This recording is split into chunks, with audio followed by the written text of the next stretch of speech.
Funds India and CNBC TV18 present Smart Moves, Smarter Money in association with CNBC Awaaz, CNBC Bazaar. In a world where markets can swing sharply, whether due to global geopolitics, economic shifts or investor sentiment, the real challenge for investors is cutting through the noise and staying focused on long-term wealth creation. Hello and welcome to Funds India and CNBC TV18 present Smart Moves, Smarter Money. I'm Ridu Bhandari. India today is witnessing a structural shift. Millions of new investors are entering the markets. Digital platforms are reshaping access to financial products, and disciplined investing is becoming part of the mainstream financial conversation. So how should investors navigate volatility? What is driving the next wave of participation from across the country? And what role will technology-led platforms play in India's wealth creation journey over the next 2 decades? Joining me to answer all of these questions and more is Akshay Sapru, Group CEO of Funds India. Akshay, thank you for joining us. Pleasure to have you here with us today. Thanks a lot, Mridhu, and great being here back in the studio. Well, let's begin with what's really happening in the world at this point. A lot of geopolitical tensions, the Iran-US developments that we've all been tracking, markets have been reacting sharply on many days. Should investors be worried, or is this something that's short-term and, we should, if we have a long-term view, we should not care about this? We've had the Sensex live for about 46 plus years now. It started tracking from 1980, and we have the Nifty now live for about 25, 26 years. If you look back at data, every year possibly the Sensex has shown an event-led drop of anywhere between 10 to 20% each year for some reason or the other, right? So volatility is really not something to get hassled by. It's something that we have to take in our stride and prepare for as we invest.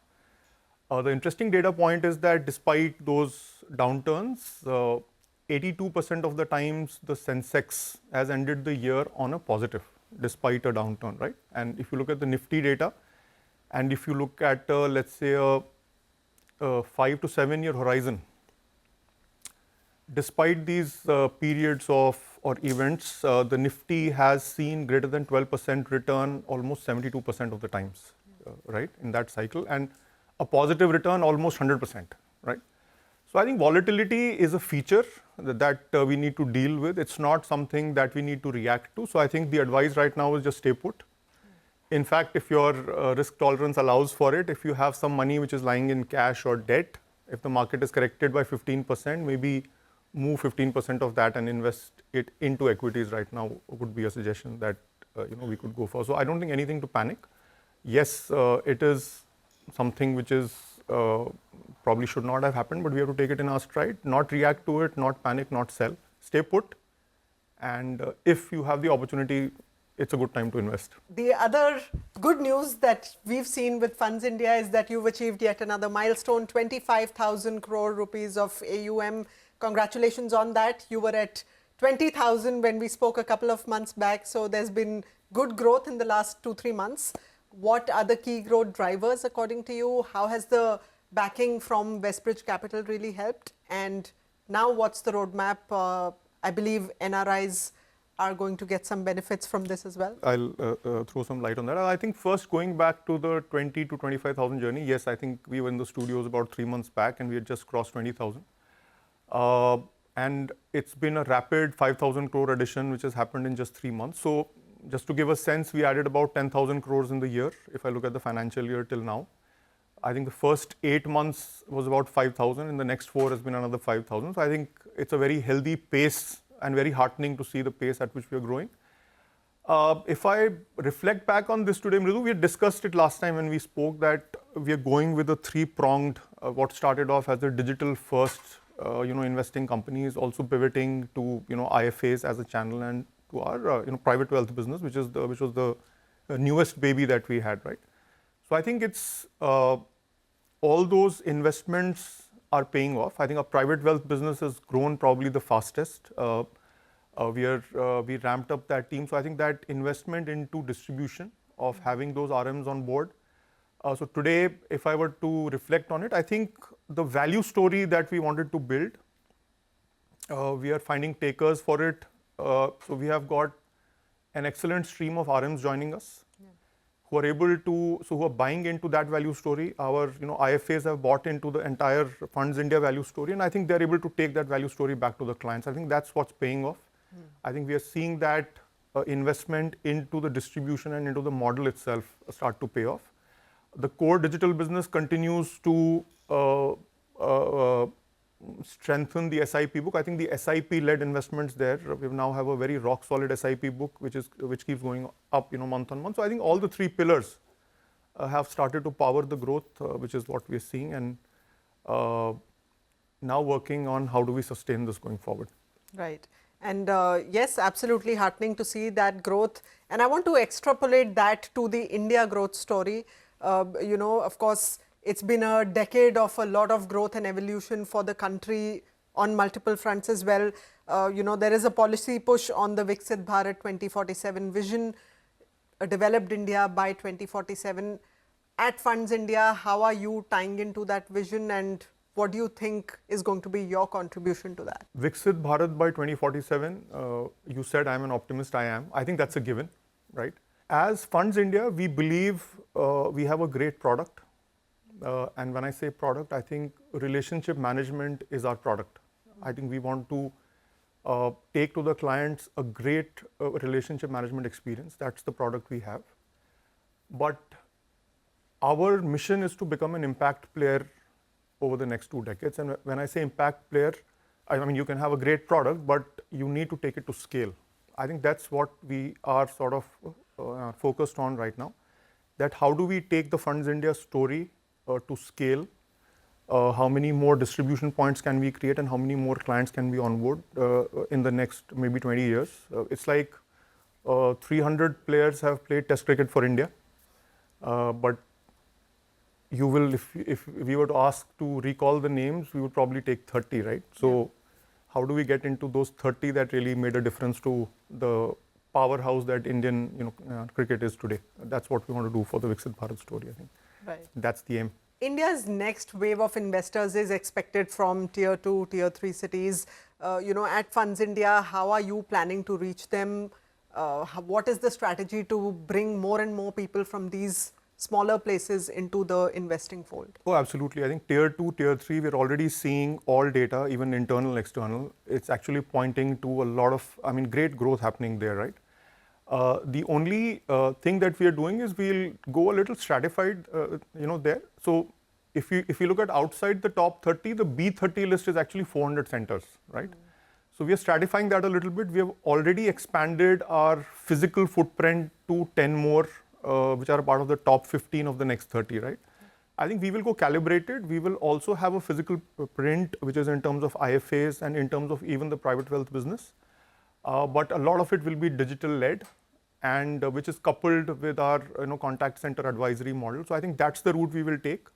Marketing will obviously play a key role, and when I say marketing, it's more about content and investor education that we want to take forward to all these markets. We want to be regional in the languages that we use. We want to be able to connect culturally to the audiences there. I think so. It's a multi-dimensional path that we are taking, but B30 will be a critical part of our growth strategy going forward for sure. The Indian investor is perhaps younger than ever before. People are starting investing much earlier than you and I did. So, at Funds India, how are you ensuring that you speak their language, you bring them into the fold, you are, perhaps having many more digital touch points than ever before, because they live, breathe technology, right? So how are you? So one of the things that we are doing, Mridu, is that yes, technology will always lead when we talk to the under 35. But I'll give you an interesting insight. The entire organization, out of the 3 sort of verticals that we have, that focuses on the first-time investors, is an organization run by youngsters. Right from the CEO downwards, they're all youngsters. So it's an organization that can actually relate to the customer segment that we have.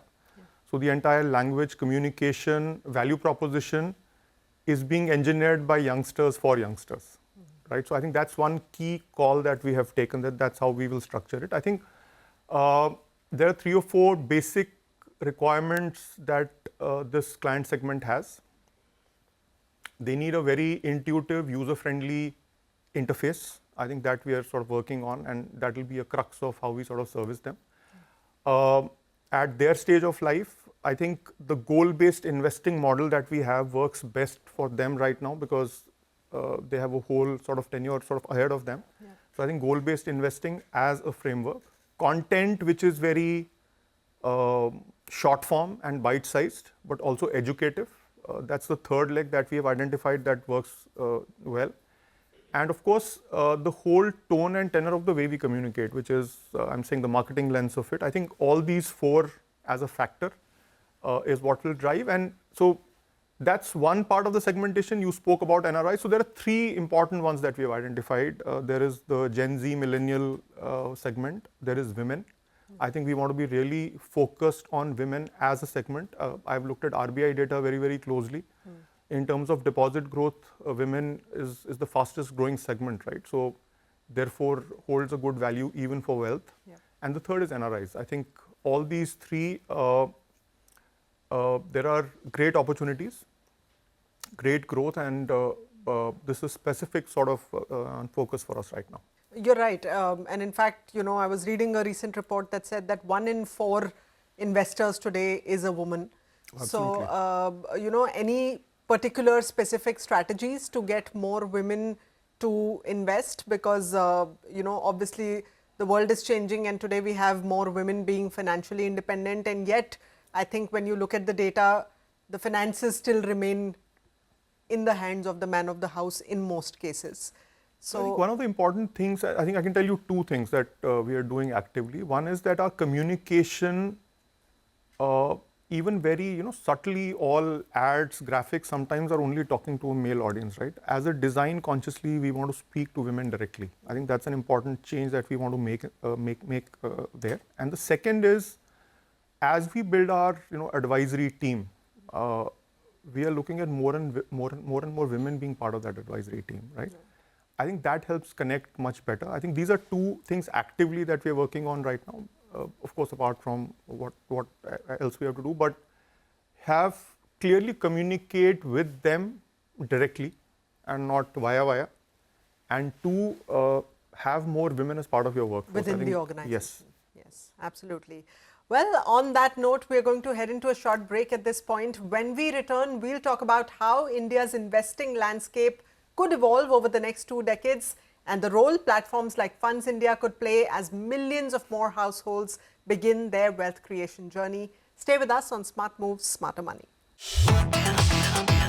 Funds India and CNBC TV18 present Smart Moves, Smarter Money in association with CNBC Awaaz, CNBC Bazaar. Funds India and CNBC TV18 present Smart Moves, Smarter Money in association with CNBC Awaaz, CNBC Bazaar. Welcome back. You are watching Funds India and CNBC TV18 present Smart Moves, Smarter Money, and I'm in conversation with Akshay Sapru, Group CEO of Funds India. Before the break, we were talking about the rise of younger investors and the growing participation coming from India's smaller cities. Let's now look ahead at the big picture, how India's investment culture could evolve over the next 2 decades. Akshay, you know, what role do you see Funds India playing over the next 10, 20 years in India's wealth creation journey? We spoke about Viksit Bharat. I think minimum we are saying will be a $10 trillion economy over the next 2 decades, you know, as we head out. We will, just to share a few data points, right? Today, we are talking about mutual funds held by individuals, being about 40 lakh crore is the assets which are held by individuals as far as MF is concerned in terms of AUM. Another 42 odd lakh crores which is held in direct equity, right? These numbers by any calculation and math are expected to double every 4 years from here. Right? The great opportunity, Mridu, is that India will see across the entire value chain, right from first time investors to ultra HNIs, India will see an explosion as far as investments into financial assets is concerned. It's bound to happen across this entire value chain. Any research data that you look at is actually saying the same thing. All classes of investors. All classes of investors, and that's what is powering our economy today. When we look at 30,000 crores coming into SIPs every month, a lot of it is powered by SIPs coming out of tier 2, tier 3 centers, small micro value, maybe 1,000 rupees, 500 rupees a month, right? This is going to continue and this is going to grow. And we are a country growing at 7.5% for the next few years, and we'll see from there. So this is only going to accelerate. Now, and we've built a company which has a business model to cater to all this entire value chain as we move, right from the first time investors to the ultra HNIs, whether it's our digital business or whether it is the private wealth business. And the core is that we will have human advisory available at each stage. It could be over the phone, or it could be an office which we have, but it could be an IFA.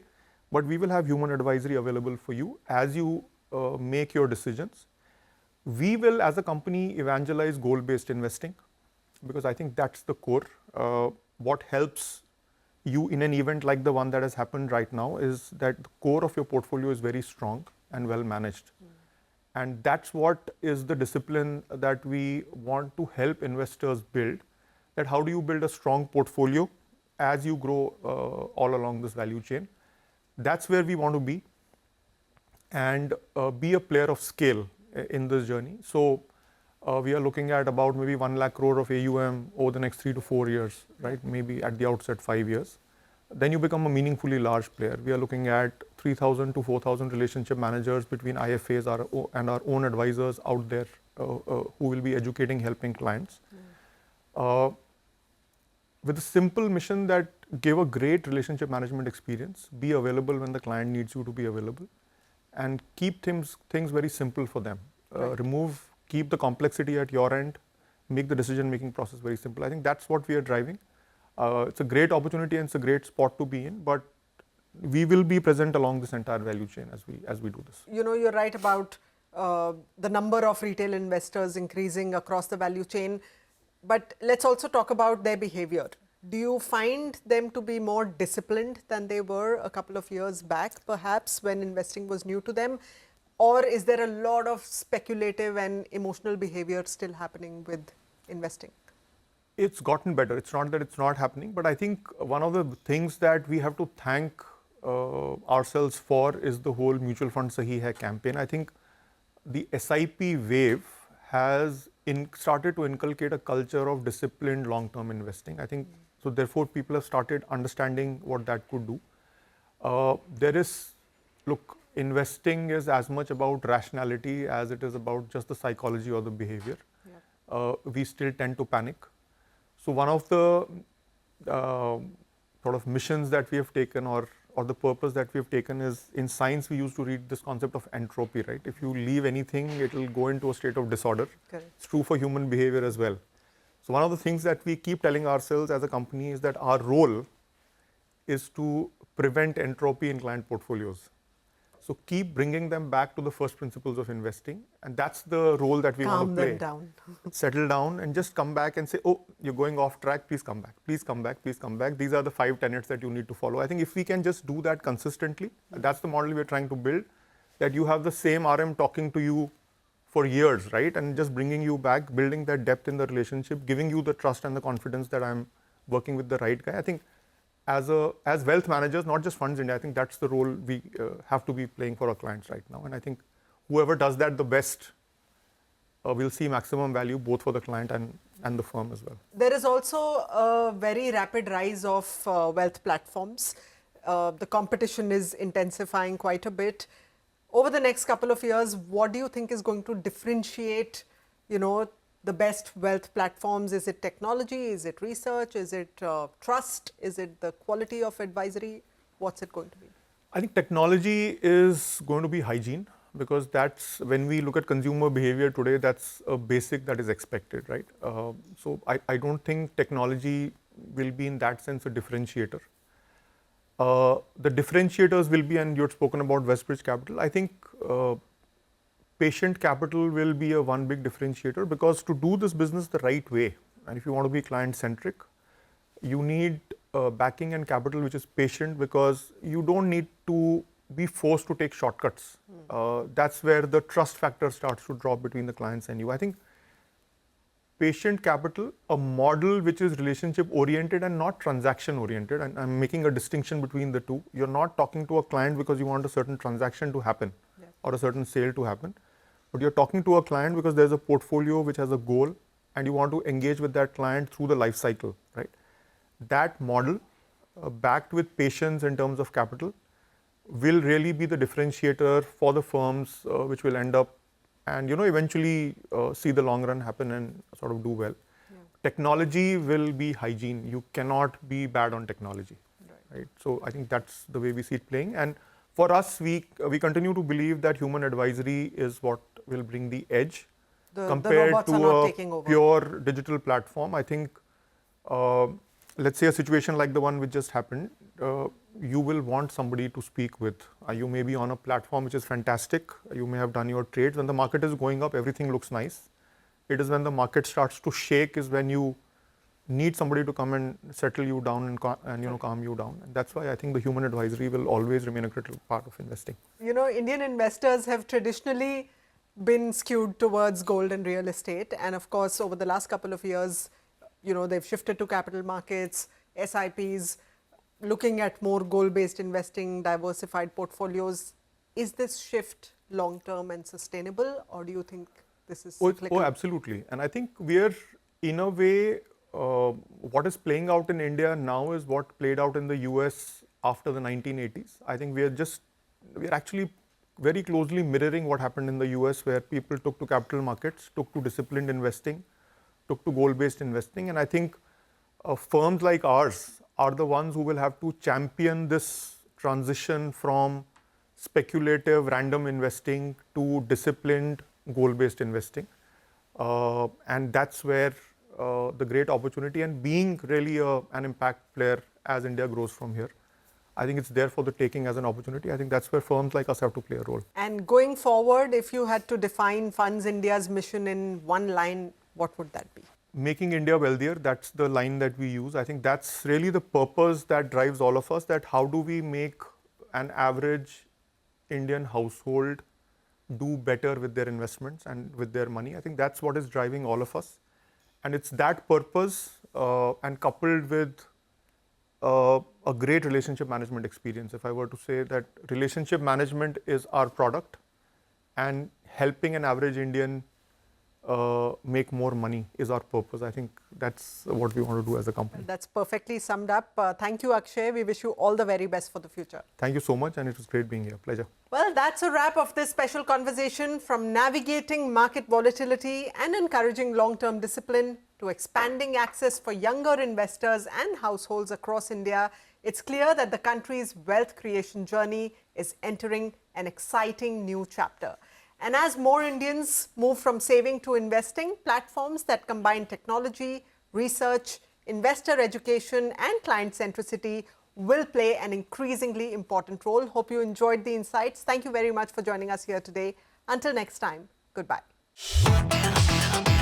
Funds India and CNBC TV18 present Smart Moves, Smarter Money in association with CNBC Awaaz, CNBC Bazaar.